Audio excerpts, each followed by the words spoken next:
With the growing outrage over the death of Daunte Wright in Brooklyn Center, Minnesota. For 2 nights in a row, there have been clashes between police and protesters demanding justice for Wright, who was shot and killed by a police officer during a traffic stop. Newly released body cam footage shows what unfolded. Police say the officer involved meant to reach for her taser, and they're calling it an accident. Omar Villafranca is in Brooklyn Center, Minnesota for us. Omar, good morning to you. We've been tracking the pictures overnight. What's it like there this morning? Well, good morning. It's quiet now, but police and National Guard are still here after another night of protests where about 40 people were arrested. We also now know a name, the officer who shot Wright. Her name is Kim Potter. She's a 26-year veteran of the police department, and the police chief is telling us that when she meant to grab her taser, but instead she grabbed her handgun.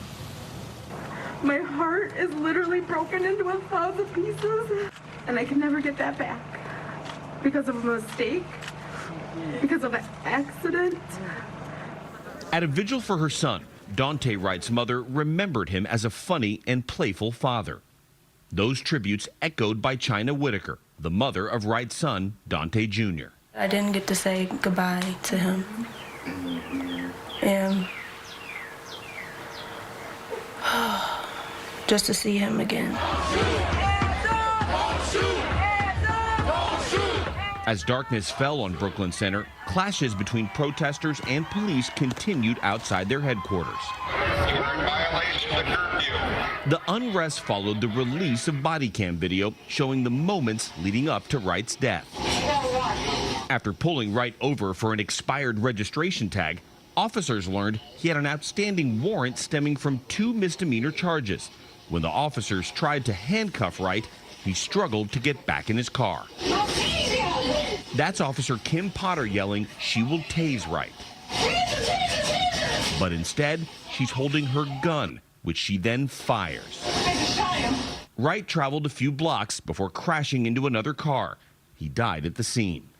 Brooklyn Center Police Chief Tim Gannon. From what I viewed and the officer's reaction and distress immediately after, that this was an accidental discharge that resulted in the tragic death of Mr. Wright.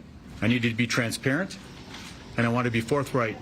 Officer Potter has been placed on administrative leave, but some people are calling for her badge, including Mayor Mike Elliott. We cannot afford to make mistakes that lead to the loss of life of other people in our profession.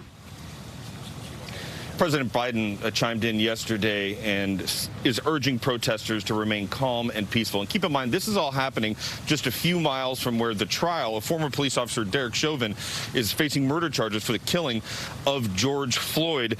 And we also learned that the Wright family and the Floyd family are going to have a joint press conference later on this afternoon. Anthony? Omar, you mentioned that Officer Kim Potter is a 26-year veteran of the force. What else do we know about her? Well, as we mentioned, 26-year veteran of the force, and the Star Tribune is also reporting that she has been a police union boss. And another thing, too, is that she was a training officer and was training another officer that day. So one of the big questions that remains is, as a training officer, how could she not tell the difference between a heavy loaded handgun and a much lighter taser? Well, that is the question, Omar. Thank you very much.